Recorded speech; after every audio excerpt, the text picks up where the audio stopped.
Hello बच्चों, हम लोगों ने पिछले लेक्चर में पढ़ा था।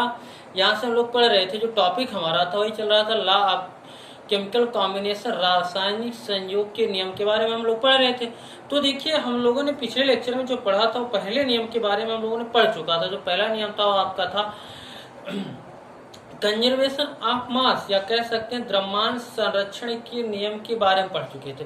तो द्रव्यमान संरक्षण को लेवासियों ने दिया था। उन्होंने बताया था किसी भी अभिक्रिया में भाग लेने वाले अभिकारक तथा उत्पाद की जो मात्रा होती है, द्रव्यमान होता है, वह क्या होता है, समान होता है।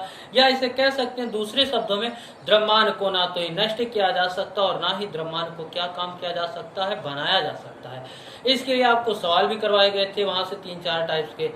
अब यहाँ से देखिए, हम आज जो चर्चा करेंगे हमारा कौन सा है, सेकेंड सा आपका रूल है, वो आपका कौन सा, लॉ ऑफ कांस्टेंट प्रपोर्शन, स्थिर अनुपात का नियम। कौन सा नियम है, स्थिर अनुपात का नियम। तो देखिए, स्थिर अनुपात के नियम की बात करते हैं, लॉ ऑफ कांस्टेंट प्रपोर्शन की। तो नियम आपका क्या था, यही था कि एक रासायनिक यौगिक के प्रत्येक अणु में समान तत्व उपस्थित होते हैं। ठीक है, एक रासायनिक यौगिक के प्रत्येक अणु में समान तत्व उपस्थित होते हैं तथा उनके द्रव्यमान अनुपात भी निश्चित होते हैं। और इस नियम को जो आप था, इसे किसने दिया था, इसे प्राउस्ट नामक वैज्ञानिक ने दिया था।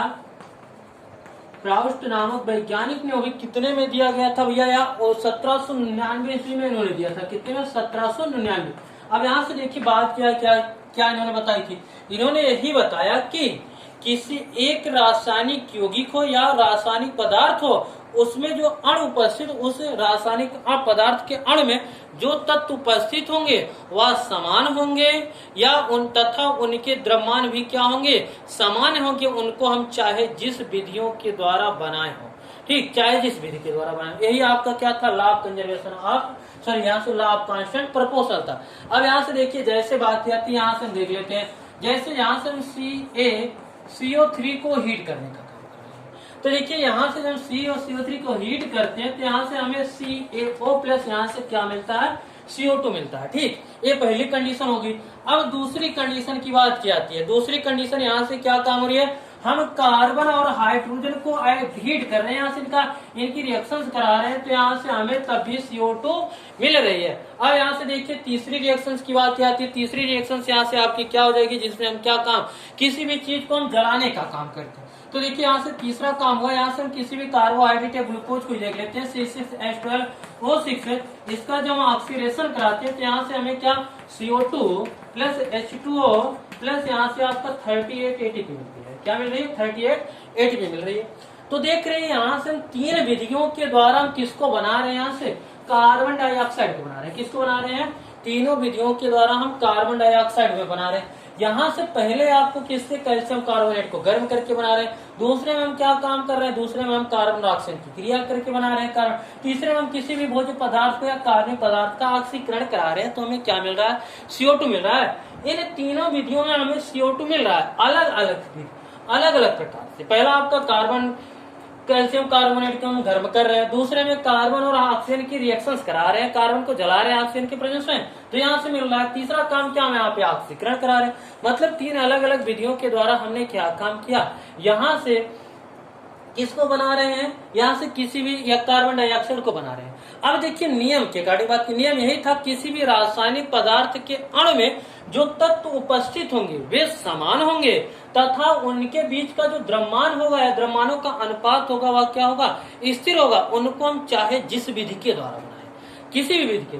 तो यहाँ से देखिए, अगर कार्बन डाइऑक्साइड और यहाँ से कार्बन डाइऑक्साइड में है क्या आपका, या कार्बन और ऑक्सीजन, तो ही इसमें 2 तत्व हैं, उनको चाहे जिस विधि के द्वारा बनाए, या किसी पदार्थ को जला करके बनाए, या किसी को गर्म करके बनाए, या जो हम सांस अंदर ले रहे हैं वहां से उसके बाद जो कार्बन डाइऑक्साइड बाहर निकाल रहे हैं, उसमें जो आपको यहाँ से ब्रीथिंग में बात किया, जो कार्बन डाइऑक्साइड बाहर निकल रही है, चाहे वो भी हो या चाहे अन्य क्रियाओं से बन रही है, उसमें देखिए 2 ही चीजें पाए जाएंगे, उनमें आपका कार्बन और ऑक्सीजन के अलावा कोई तीसरा तत्व नहीं उपस्थित होगा। अब यहाँ से देखिए, बात क्या थी, इनके द्रव्यमान की बात है। द्रव्यमानों का जो अनुपात होगा वो भी स्थिर होता है।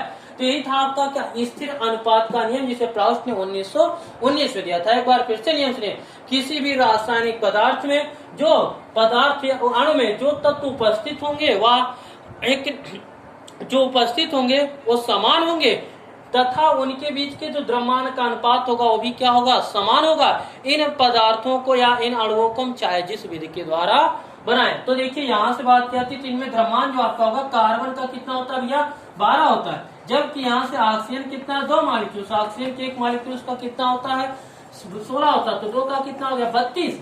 अब इसमें जो ये आपका कार्बन डाइऑक्साइड, इसमें भी आपका कितना, इनको सिम्प्लीफाई कर लेते हैं तो कितने रेशियो लेंगे, यहाँ से आपका हो जाएगा, यहाँ से 3 हो जाएगा, यहाँ से कितना हो जाएगा 8, 3:8 का। तो देखिए यहाँ से जो हमें अनुपात मिला है कार्बन और ऑक्सीजन का, इसमें भी 3:8 का अनुपात मिला है इनके द्रव्यमान में, इसमें भी कितने का मिल रहा है, 3:8 का मिल रहा है, इसमें भी कितने का मिल रहा है, 3:8 का मिल रहा है। इस ब्रह्मांड में चाहे जहाँ कार्बन डाइऑक्साइड प्रेजेंस होगी उनमें कार्बन और ऑक्सीजन होंगे, कार्बन का 1 अणु होगा, तत्व होगा, जबकि ऑक्सीजन कितने में 2 हो गए इसके मॉलिक्यूल।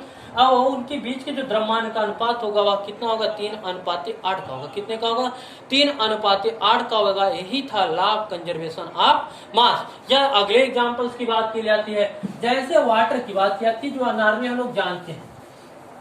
तो देखिए यहाँ से अगर वाटर की बात की जाती है, जो आपके वाटर पानी होते हैं उनकी बात की जाती है, तो उनको देखिए हम किस तरीके से बनाने का काम करते हैं। जो पानी आपके होते हैं वो आपके चाहे नदी के हो या समुद्र को हो या तालाब के हो या नल के हो या हमारी जो यूरिन डिस्चार्ज होती है बॉडी के अंदर जो वाटर हो वो हो या आपका नाले का हो या किसी भी चीज का हो, तो उनके जो रासायनिक सूत्र होगा अर्थात उसमें जो तत्व उपस्थित होंगे वह H2O होगा। वह चाहे बरसात का पानी हो या किसी भी का हो, लेकिन उसका जो फार्मूला होगा आपका क्या होगा, H2O होगा। इसमें कोई हम परिवर्तन नहीं करेंगे। जबकि इनके द्रव्यमानों में जो अनुपात होगा वह कितना हो जाएगा, 2:, कितना हो जाएगा, 16 या 1:, कितने का, 8 का, 1:8 का अनुपात होगा। यही था आपका क्या, स्थिर अनुपात का नियम। अब आइए इन पे हम लोग सवाल कर लेते हैं। जैसे यहाँ से आपका सवाल क्या है, जैसे देखिए यहाँ से सवाल की बात की जाती है, तो आपका सवाल क्या होगा, यहाँ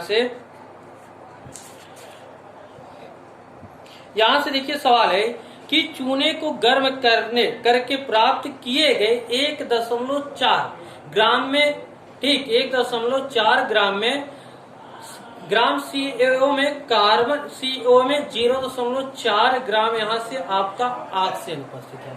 ठीक, यहाँ से देखिए अगर बात की तो काम क्या होगा, यहाँ से सवाल आपका क्वेश्चन यही है कि यहाँ से हम लोग काम क्या कर रहे हैं, यहाँ से कि हम 1.4 ग्राम यहाँ से आपका CaO जो था, यहाँ से CaCO3 को हम क्या काम कर रहे हैं, को हीट कर रहे हैं। तो देखिए यहाँ से आपका CaO और प्लस यहाँ से आपका CO2 मिल रहा है। जो इसकी मात्रा है वह 1.4 ग्राम यहाँ मिल रही है। इसमें आपका कितने प्रतिशत यहाँ से आपका इसमें 0.4 ग्राम क्या है आपका इसमें ऑक्सीजन। ठीक, अब देखिए आगे की बात क्या थी, आगे की कंडीशन क्या होगी, यहाँ से दूसरी बात की जाती है। यहाँ से हम कार्बन, कैल्शियम और ऑक्सीजन की अभिक्रिया करा रहे हैं। तो देखिए कैल्शियम और ऑक्सीजन की यहाँ से अभिक्रिया कराने पे हमें यहाँ से जो कैल्शियम CaO मिल रहा है इनका भी वेट आपके दिया है। तो देखिए यहाँ से अगर बात की जाती तो आगे क्या काम होगा, यहाँ से आगे सवाल क्या है,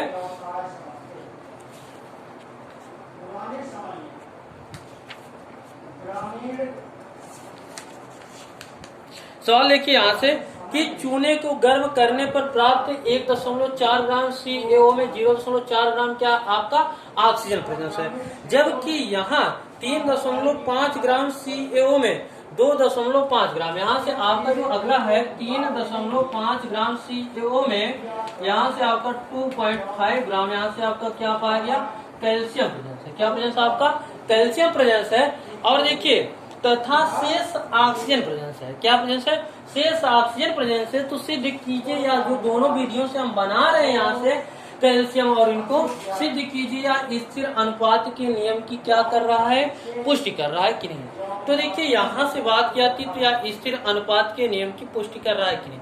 तो यहाँ से आइए हम देखते हैं, ये आपके इसमें 2 कंडीशन बने हैं, एक आपका फर्स्ट टर्म बन रहा है, यहाँ से आपका ये सेकंड टर्म बना है। तो देखिए यहाँ से अगर फर्स्ट टर्म बात की जाती, फर्स्ट टर्म है यहाँ से फर्स्ट केस में, तो देखिए पहले यहाँ से फर्स्ट स्थिति में क्या हो रही है, यहाँ से 1.4 ग्राम 1.4 ग्राम कैल्शियम ऑक्साइड में 0.4 ग्राम क्या प्रेजेंस है, यहाँ से आपका O2 प्रेजेंस है।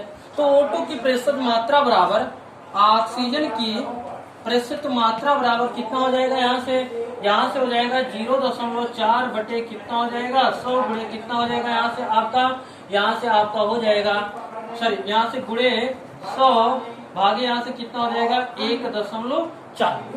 ठीक, यहाँ से ये आपका कितना हो जाएगा 40 हो जाएगा, ये आपका कितना हो जाएगा इधर, यहाँ से आपका 24, आपका सर यहाँ से ये आपका 40, ये आपका 1.4। इसमें जब हम डिवाइड करने का काम करेंगे तो कितना आ जाएगा, तो ये आपका हो जाएगा 40 बटे कितना हो जाएगा 1.4। इसको हम सॉल्व करेंगे तो देखिए सॉल्व करने के बाद यहाँ से क्या प्राप्त होगा, यहाँ से जब इनको हम सॉल्व करने का काम करते हैं तो यहाँ से हमें जो प्राप्त होता हुआ कितना प्राप्त होगा, यहाँ से हमें 28.57 प्राप्त होगा। कितना 28.57, ये तो आपका पहला मेथड हो गया। अब जबकि दूसरे की बात करते हैं, सेकंड आपके कंडीशन में क्या है, सेकंड में कि 3.5 ग्राम में यहाँ से आपका 2.5 ग्राम क्या उपस्थित है, CaO उपस्थित है। क्या उपस्थित है, यहाँ से CaO उपस्थित है। तो यहाँ से देखिए ऑक्सीजन की मात्रा बराबर कितनी हो जाएगी, यहाँ से आपका 3.5 माइनस कितना हो जाएगा 2.5, यहाँ से कितना आ जाएगा 1.0 ग्राम आपका क्या प्रेजेंस हो जाएगा, यहाँ से 1.0 ग्राम आपका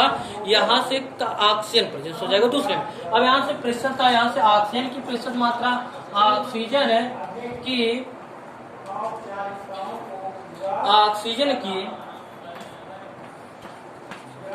प्रतिशत मात्रा बराबर क्या हो जाएगा, यहाँ से मात्रा बराबर आपका हो जाएगा यहाँ से 1 गुणे 100 बटे कितना, यहाँ से आपका हो जाएगा 3.5। इसको भी सॉल्व करेंगे, आपका 3 त्रिकानून तो होगा नहीं, यहाँ से अगर बात करती 3 गुना 6, यहाँ से 35 गुना 70, यहाँ से आपका 2 होगा, उसके बाद फिर कितना होगा आपका यहाँ से 30 हुआ, तो उसके बाद यहाँ से 8 हो गया, उसके बाद 2.28.57, अर्थात जो दोनों में प्रतिशत की मात्रा आ रही है वो आपकी पहले और दूसरे भी देख रहे हैं, यहाँ से भी 28.7 आ रही है, यहाँ से भी कितनी आ रही है आपके 28.7 आ रही है। तो कह सकते हैं कि जो हम दोनों विधियों में ऑक्सीजन की मात्रा प्रतिशत मात्रा को निकाले हैं तो कितना आ रहा है आपका 28.7 आ रहा है। तो यहाँ से कैल्शियम ऑक्साइड या को किसी भी विधि से बनाए उसमें जो ऑक्सीजन और यहाँ से कार्बन या ऑक्सीजन और कैल्शियम का जो अनुपात होगा वह क्या होगा, हमेशा स्थिर होगा। अतः लिख सकते हैं कि यह जो आपका लिख सकते हैं कि